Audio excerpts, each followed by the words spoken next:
Bulanda, Nkhowani. I lead campaigns and partnerships at Digital Action.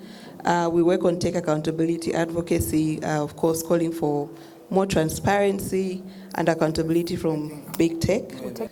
Calling for more equity, transparency, and accountability from big tech, especially in this mega election year.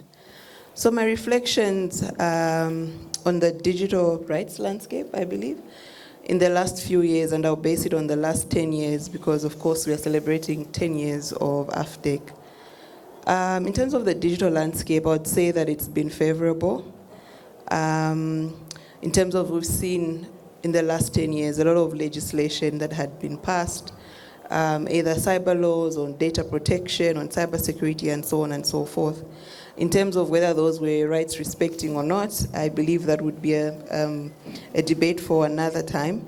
But we at least saw movement and traction in that area, in that a lot of countries now do at least have some form of legislation to govern the cyberspace. Secondly, we've seen a lot of digital developments. Countries are now moving towards using digital IDs. We've now moved to the era of e-government and so on and so forth. Increased internet access and penetration, at least majority of the African countries have at least surpassed the 50% mark in terms of internet penetration. Depends on which source you're consulting, Henriette. Other than that, we've seen to some extent that a lot of the digital development, including the legislation, to some extent now caters for issues around marginalized groups or inclusion of marginalized groups, addressing issues around gender inequalities, and of course, lots of efforts to secure the cyberspace overall. But like I said, I would say that it's more favorable than excellent. Like I said, it may be enough, may not be enough, but at least we're moving in the right direction. Then in terms of the emerging issues over the last 10 years, and looking at it up to date, they have honestly not changed. The issues remain the same. It's just that issues, of course, have evolved and become a bit more complex. So issues have remained the same in terms of issues around internet shutdowns, for example. Currently, Mozambique already going through that, especially during elections. Internet shutdowns now have become synonymous with elections. Wherever there's a moment of crisis, wherever there's an election, they are almost expected. As you know, these infringe on our various digital rights and cripple our ability to mobilize. A lot of the laws that were enacted, let's say 10 years ago, still remain. An example that I would give would, for example, Zambia, currently in the process of revising some of its cyber laws, but you find that pretty much the same for a lot of African countries where the repressive laws that were enacted some time back still exist or still persist, and they haven't changed much. And we're seeing how these, of course, are being used for censorship purposes, arbitrary arrests of human rights defenders, internet users, and political opponents, especially within election seasons. What we are also seeing would be the rise of online gender-based violence, particularly affecting women politicians and those that would be vocal online, like your activists. We've also seen a deteriorating information space. Now we've seen the rise of misinformation, disinformation. We're seeing other harms like hate speech and so on and so forth. But also what we are seeing is that a lot of these are now being exacerbated by the rise of artificial intelligence. So same issues from 10 years ago, but just manifesting slightly differently.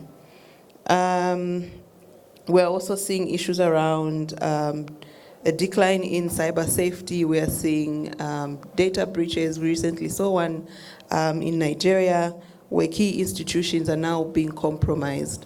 And this data is being leaked. And really bringing a lot of questions around our capacities or our government's capacities to ensure data protection.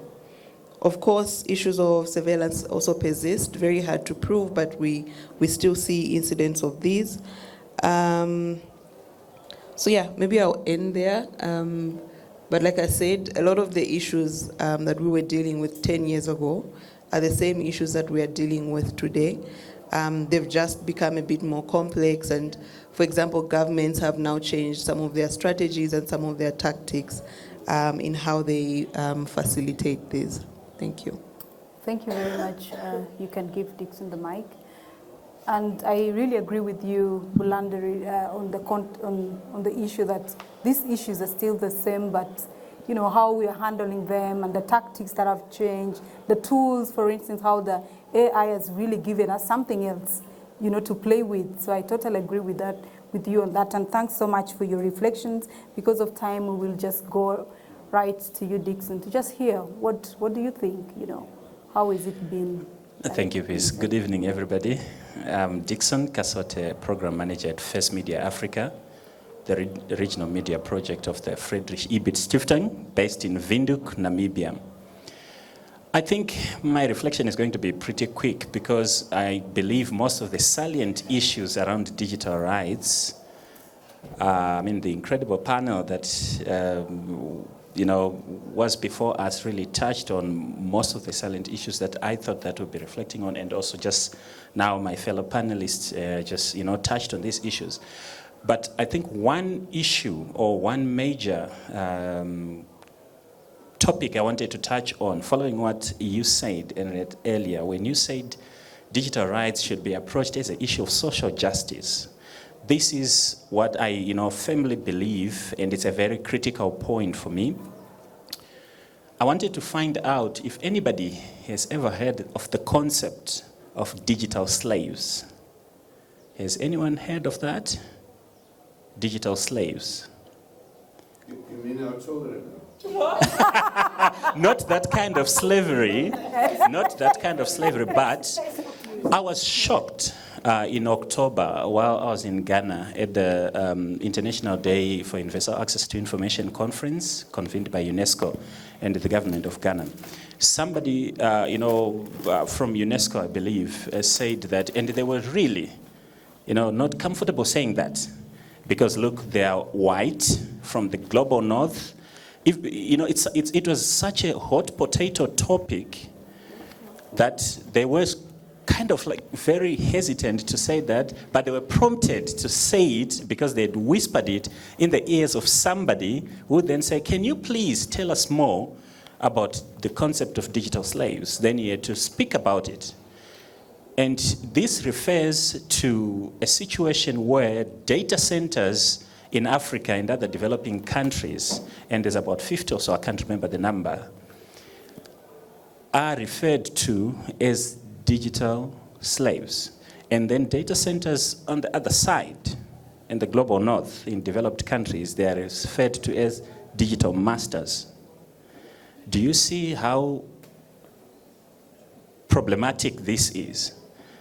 It's talking about a situation where, you know, the use of digital technologies for Africans or for developing countries, particularly in Africa, the figures are saying that more of these, you know, data centers are in Africa. They are viewed as, you know, a cash cow for other, you know, actors who are then drawing the benefits of digital technologies. So for me, I think that they should, as we are reflecting on the declaration, we need to start thinking about how, I don't know whether it's a question of application or a question of amending it a little bit, to touch on this very important point or this issue of addressing how big tech and other companies or other actors that are benefiting from, you know, our participation in the digital ecosystem.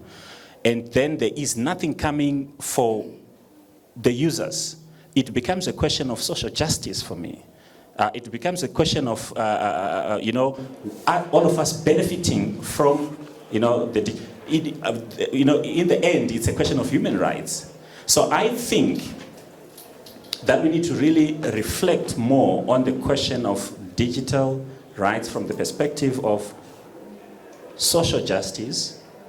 And I will repeat it again, social justice, because so in the current, you know, scheme of things, those who benefit are others, not those, I mean, others are left out. So I think it's Principle 7 of the Declaration that talks about access to development and knowledge for the people. And it speaks very nicely with the Agenda 2030 on sustainable development that everyone shouldn't be left behind, leaving no one behind in the agenda for sustainable development.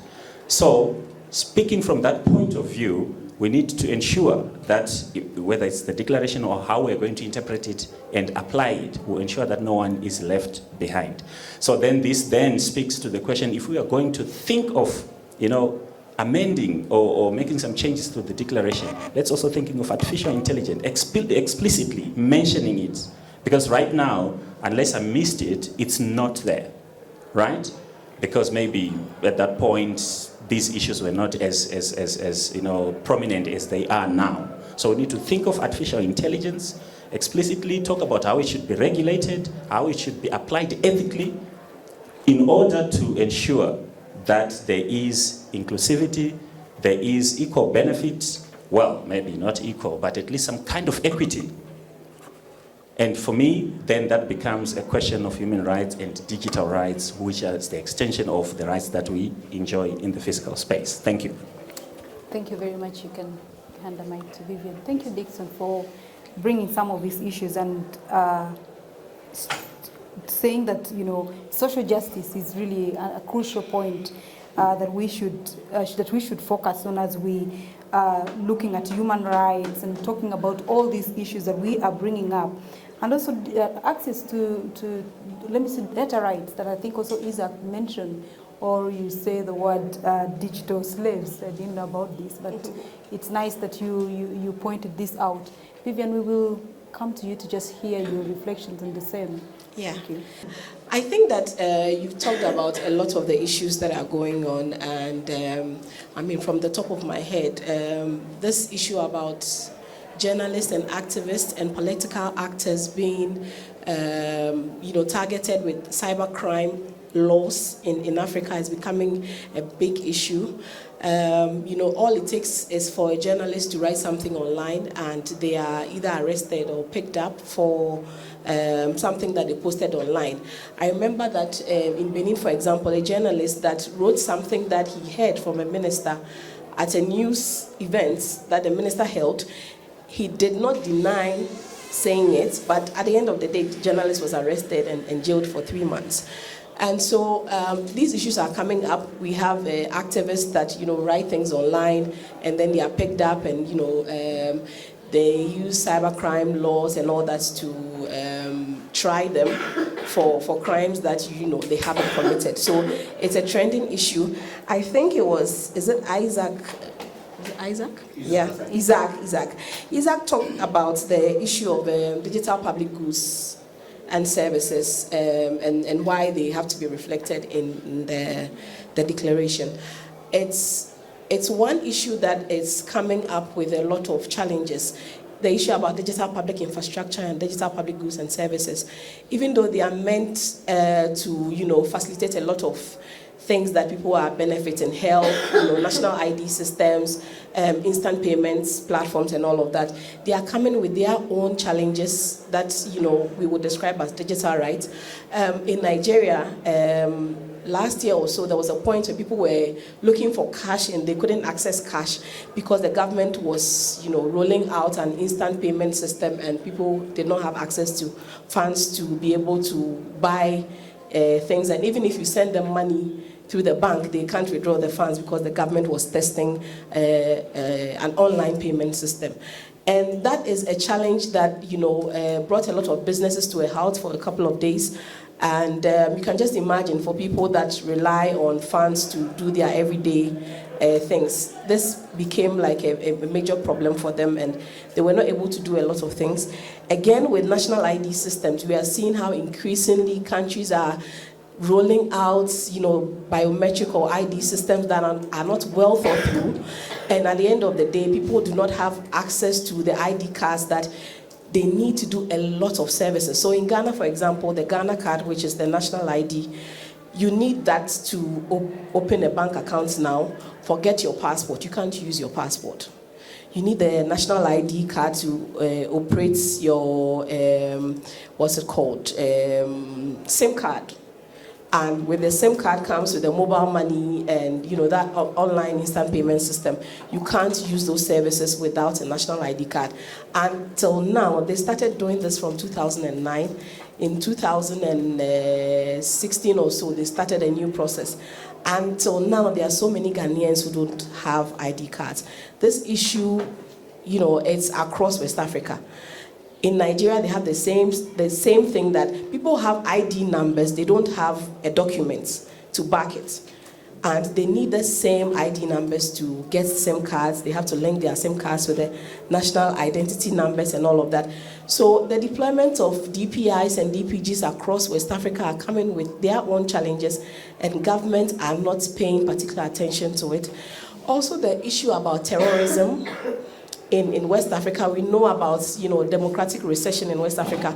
Some of the countries in West Africa that have made democracy look unappealing now, and why there's this Afrobarometer report that I think Rashidi talked about, that people are sort of they are not in agreement, or they are not in support of democracy. All of these issues that are not really digital rights issues are having some sort of bearing on how people enjoy their human rights on the internet. The freedom to assemble and belong to groups and all of that. People are using hashtags to mobilize, and they are able to demonstrate by using hashtags online and all of that. They are all issues that we need to look at. They are emerging. One participant earlier talked about the NSAS movement. We know how strongly they used the hashtag to mobilize people, and eventually what happened offline. So by way of reflection piece, this is from the top of my head, and if we have more time, we could talk about more issues. Thank you. Thank you very much. You have a question, Henriette? No? No, I want to make a comment. Okay, we can. Anybody to? I can just hand. Okay, thank you. Are you opening it to the floor? Yes, it's really open discussion. Yes. Thanks very much, and I think that I think all of you are raising the relevant issues, and I think to me what that illustrates is that we've got to, on the one hand, be cautious about not expanding our declarations by adding too many more principles, but just applying it continuously. I mean, AI is, if you look at the African Declaration, AI is relevant to cultural and linguistic diversity, because finally we are getting good translation tools.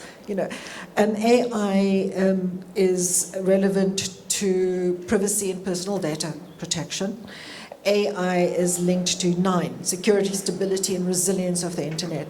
So, and so on. So I think that we have to, the challenge here is to not do what our governments do, which is that whenever there's a new agenda issue on the table, a new hot topic, then they start spending public resources on talking about the new hot topic, developing, new legislation, when they haven't even finished other projects or initiatives that they've started, such as building basic digital equality.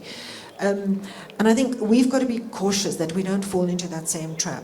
So we have to find this way of addressing all these new issues that you've raised, to look at AI through all those lenses that Koliwe raised earlier, but in a way that reinforces a principle, human rights-oriented approach to digital governance.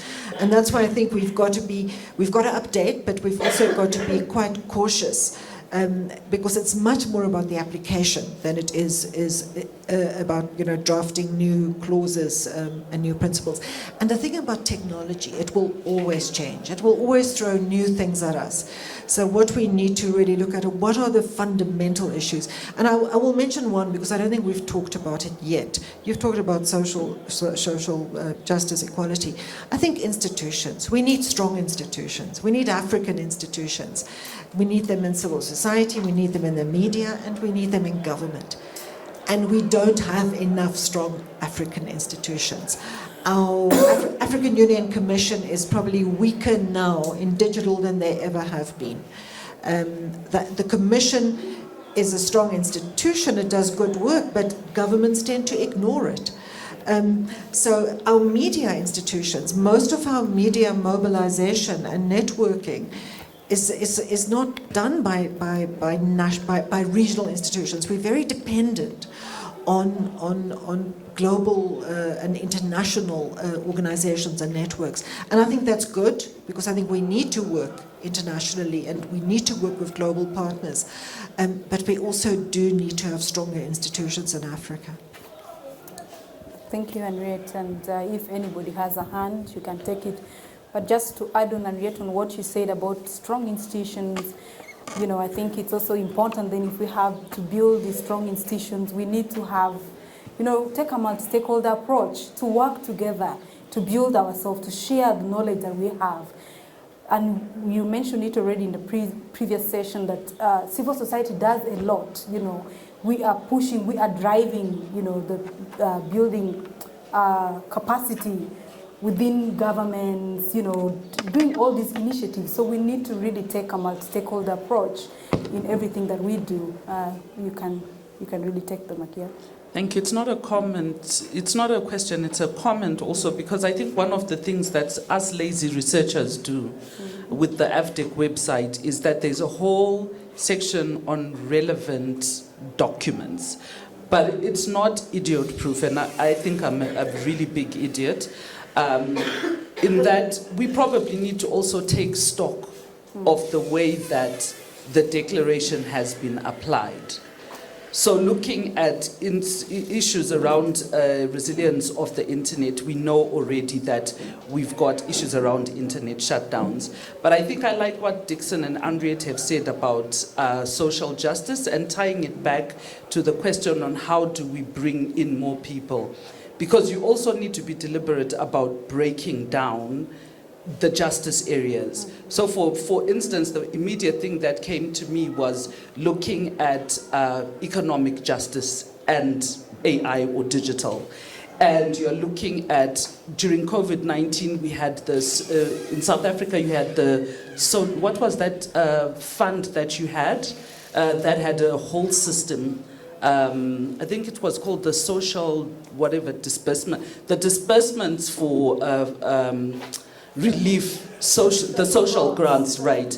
And I recently read a report that was looking at the anomalies in that system. So what it will do is also indicate which are currently the priority social justice areas that we can make linkages with. But I think what is probably very critical is to actually take stock of how it's been applied, and then also start looking very meticulously at which areas are not covered and which groups are representing those justice areas. Thank you. Yeah.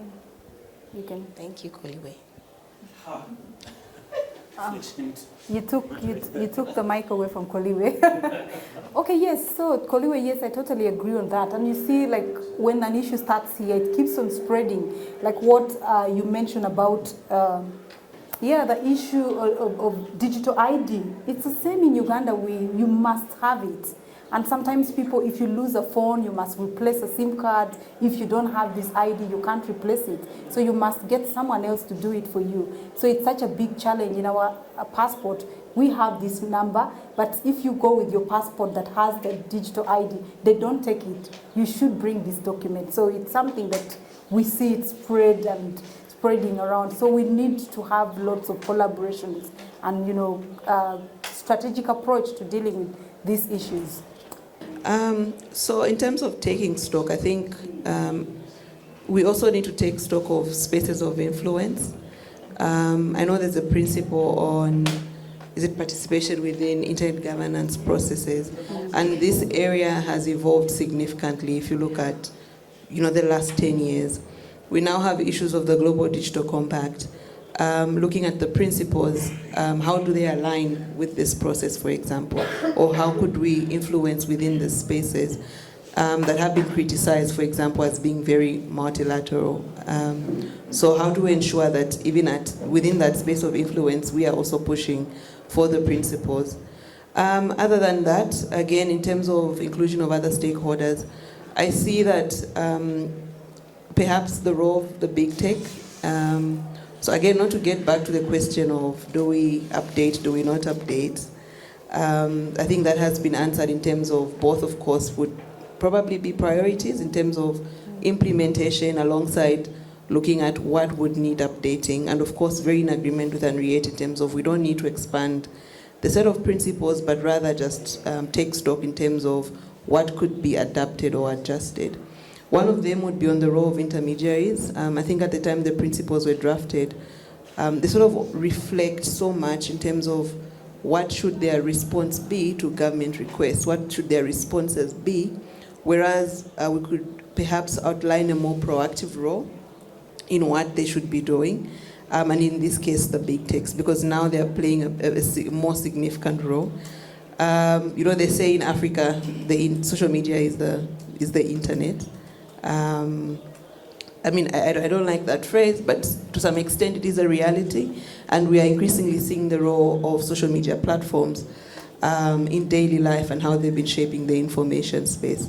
Secondly, the issue of access to platform data, to truly understand the role of social media platforms in day-to-day life. We would need to have access to that information or data. So really interrogating issues around internet intermediaries and the role of big tech.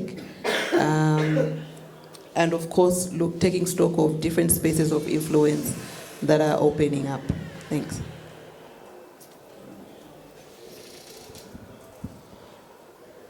Thank you, Bulanda, for raising that point about engaging in spaces.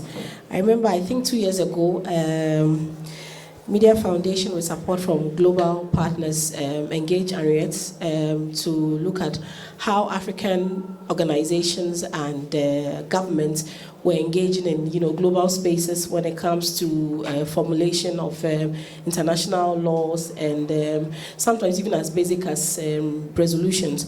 Because at that point, we noticed that a lot of governments or states were not engaging, for example, at the open-ended working group.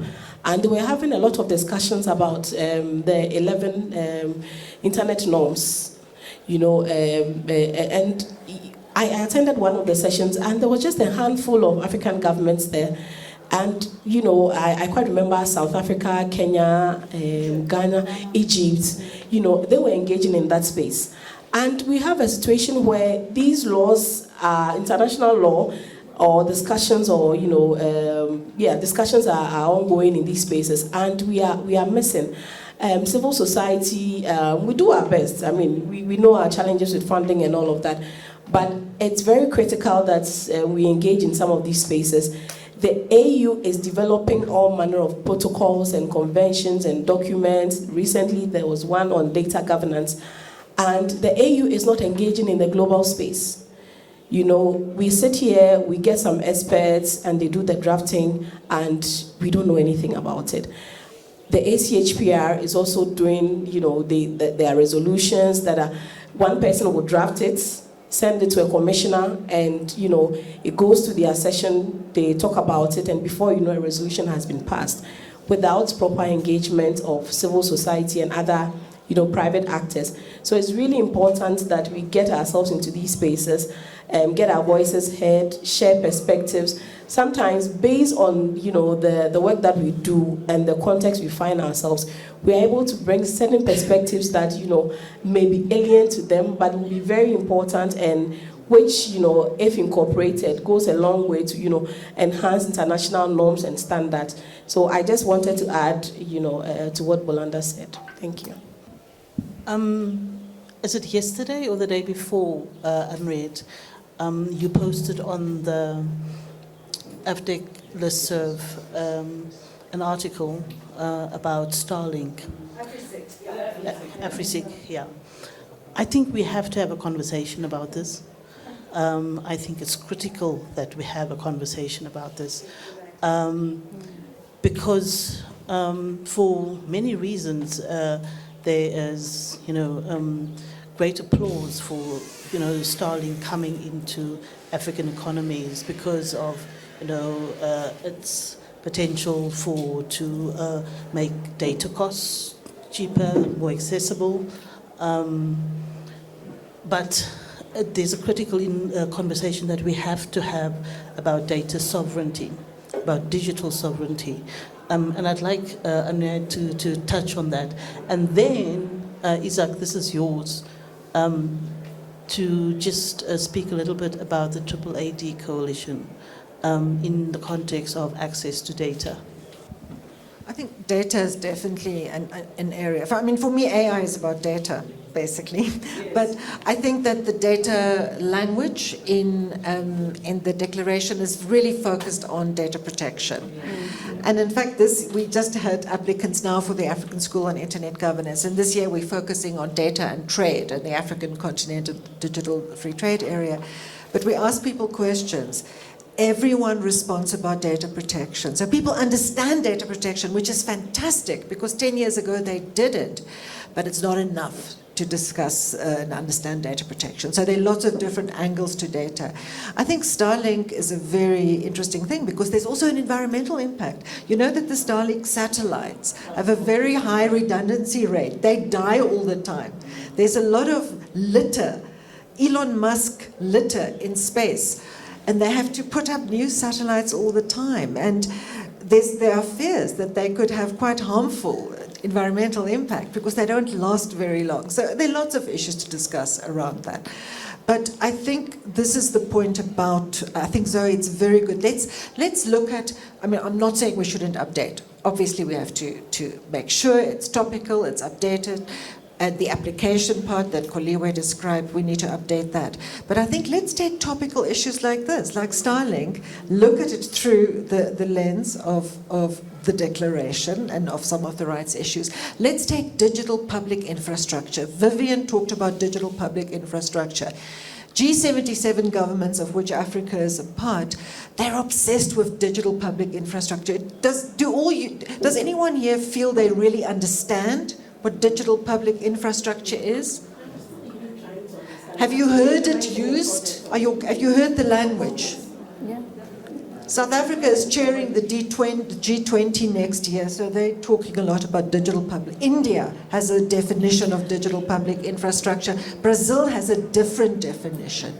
So let's take these things and let's form an agenda. I think this is where Dickson's earlier point, this is how we can form an agenda, and which comes from a digital rights space, but it's one that we can engage our policymakers, our governments, and other stakeholders with. So there's Starlink is like that because regulators are fearful of it, businesses want it, community networks don't like it because they think it's so expensive, you know. So digital public infrastructure, digital identity, trade. So I think I would rather we spend the time taking these issues and collaborating around them from a rights perspective than doing too much new drafting of declarations.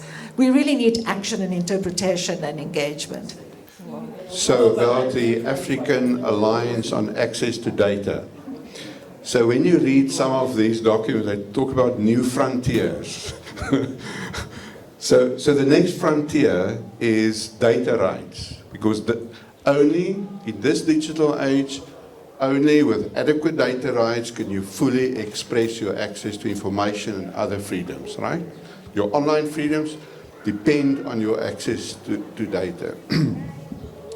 So the APAI group are spearheading this new thing. Many people were involved, from Guy Berger and Zoe and Idette and many others, started to build an African Alliance on access to data. About a year in now, we hope to launch the website at the end of the month, definitely before the end of the year. End of November, not this month. And we're really talking here about citizens' right to know what kind of data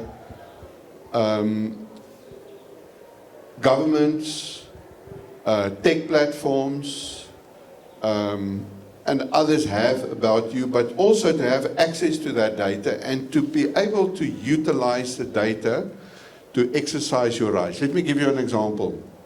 So in South Africa, beginning of the year, so we had an election year, we asked the tech platforms, what are you going to do to mitigate online harms during election time? They didn't say anything.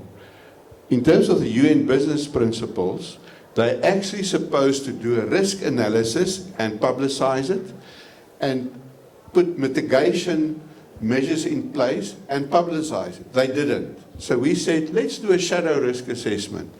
And we worked with a number of civil society organizations, South African Human Rights Commission, the Electoral Commission, a whole group, and we came up with a list of 10 or so possible risks and proposed mitigation. And for that we said to the platforms, for us to meaningfully engage you on this, we need the following sets of data. Of course, they initially ignored us. Later on, issued public statements about all the wonderful things they are doing around the elections, which forced some of the civil society organizations to issue PAIA, this is South African Access to Information, formal requests, which they said, oh, sorry, we're not in your country, we're in America, you don't have jurisdiction. And then we appealed to the information regulator, and just a few weeks ago, the information regulator ruled that they have jurisdiction. And now the process is ongoing. Maybe for the next election we'll have it. Now this is an example of the kind of, when I say data rights, this is an example of what I'm talking about. Thanks. The styling thing, right? So I and a colleague, we run a very small initiative, and we have a weekly newsletter where we cover InfoSec across the continent. And one of the things we've noted with Starlink specifically, of course, there's a lot of problem wrong with it, but also a lot of the regulatory hand we've seen on Starlink is fishy. So you see somewhere like Senegal, right, where the government shut down the internet earlier in the year during the elections and all of that, and they're trying to convince you that it's a threat to national security and all of that. Starlink has a major problem, right? It's unaccessible, it's problematic, it's too expensive, it's not realistic, but it's also always interesting to just look at the other side and see that a lot of the regulations we've seen has, also somewhere like Cameroon, right, where people are struggling to have 2 megabytes per second. And they come and they say it's a threat to national security and fair competition. Those are not those are not they're not arguments we can just throw off them, and I just wanted to note that from my own end. Also, just a quick reminder that this was the cybersecurity month, and we had a lot of African, we had a lot of noise. I know Nigeria's NITSDA did like a 30 days thing. And I'm just interested in that the carryover, or if folks noticed anything around, because I know a lot of guys try to do something or try to look like they did something for the cybersecurity month, for the Malabo Convention that was ratified and all. And I'm just interested in if anyone, any specific things folks noticed around that. But it's very interesting for me I want to ask other people how they feel about Malabo. And it's very interesting because civil society used to hate the Malabo Convention. We hated it because it had vague definitions like dignity, and it made it difficult to criticize leaders. It was a. But then, when governments were not signing it, we started complaining that they're not signing it. This is after we trashed it. Then we started trashing governments and saying, why are they not actually adopting this piece of African legislation? So we also need to get our act together. I think now that it is enforced, it's gone into force because enough countries have ratified it. It needs to be upped, exactly, Vivian. So this is where, again, so I think that we need to be reactive, but we also need to be proactive. And I think this is where our movements, and where I think we really need to come together as Africans and coalitions. Zoe talked earlier about how important coalitions are. that we all have different priorities. There are so many priorities, but we cannot work on them all at the same time. But we also don't all have to work on them all at the same time. But if we can get to, come together and have some kind of sense, and we'll say, okay, you guys are going to follow the cybersecurity trail, and we'll work with you on that. MISA, Namibia Media Trust, will look at the media freedom, and maybe Media Foundation West Africa, so that we actually just kind of have a sense of what are the big picture issues, tracking them and then coming together from time to time. And I feel that while we have more digital rights advocacy now than we had when AFTEC was launched, it's also more fragmented now, which is not necessarily a bad thing, but it's not enough. We need to get back to having more sort of movement building, more collaborative work, and more strategy and tactics. So Henriette, actually, on that, I am usually very, skeptical about this Malabo Convention, because look, 10 years, is it 10 years or 9 years since? Yeah, I think the update is one thing, but also I think people need to know about it. And also I think there's a gap, looking at how governments have gone slow to sign it, so I think we need to regroup and really talk more in-depthly. Yeah. Why? Because donor countries, because the countries that give them money didn't want them to sign Malabo. They wanted them to sign the Budapest Convention.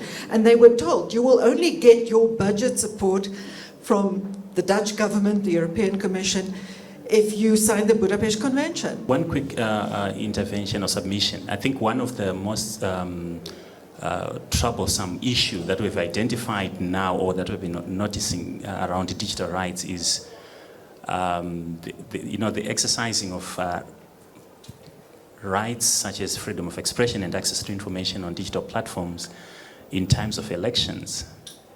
We have seen a very troubling, tendency, to thwart or to, trample on these rights by governments or by systems or regimes, which is, one of the most important rights, the right to participate from an informed point of view in a democratic process or in an election that is the bedrock of a democracy. So I think we need to have a conversation, a very serious conversation there. It's something that we can easily let go and maybe think, it's just an internet shutdown, or just, the reduction of a bandwidth, which is harmless, but it's causing a serious harm in terms of participation in democratic processes. Yeah. Thank you. And after you, Bulanda, One we'll line, go I to promise. line. Yeah, maybe just to add on. So I would say that elections now have become a tool for governments to assert their power, authority, looking at all the online harms and digital rights violations that happen around elections. Pretty much every digital rights violation happens during an election, unfortunately. Yeah, that's true, Isaac. And when we talk about elections, also we talk about the AI use. Maybe just also one line about elections and social media and how funny it gets. I've seen something that I noticed in the 2016 election in Ghana. We are very close to the US elections. And somehow Facebook at the time was so much about trying to get Donald Trump out and all that. So they were actively using AI to have these pop-up when you talk about the elections or the results, because at the time Donald Trump was this was the 2020 election. Yes, Donald Trump was making all these statements, and anytime you type anything about election results after a Ghanaian election, you get a pop-up on Facebook telling you about the results of the US election. And the other bit is how some of the tech companies, based on happenings in their home countries or Europe or the US, they tend to have certain policies that affect us negatively in Africa. And we've had conversations where we are talking about, okay, let's have our own Facebook, let's have our own Twitter and all of that. But we seem to have a situation where the tech companies, some of them are working with our governments to flag certain conversations and certain words and phrases when it gets to the election.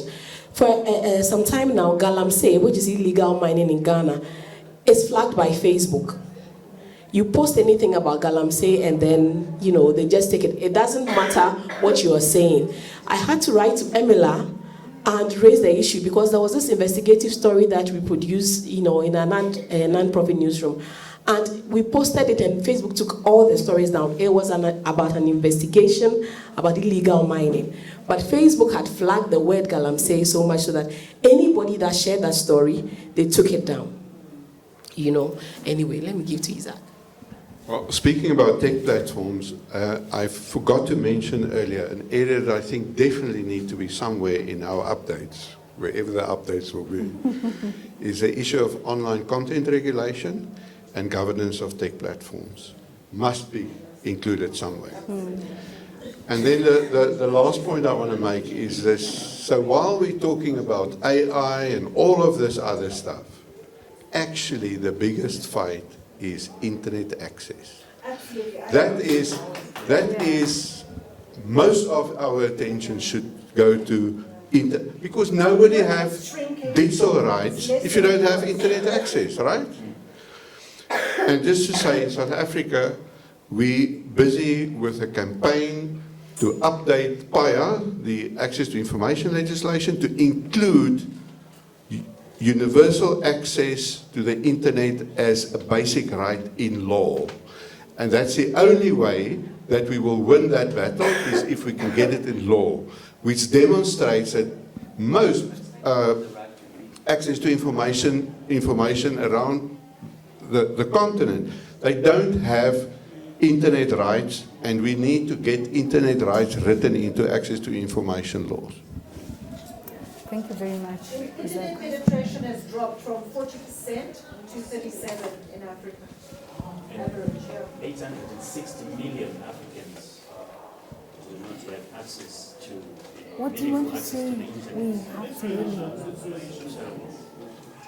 really. So maybe just to add to Isaac's point, I think we also need to strengthen like independent monitoring of internet penetration or internet access, because you'll find that oftentimes our government institutions report very inflated percentages and figures, whereas if someone does an independent audit, it's 20-30% less. Yeah. Yeah. Thank you.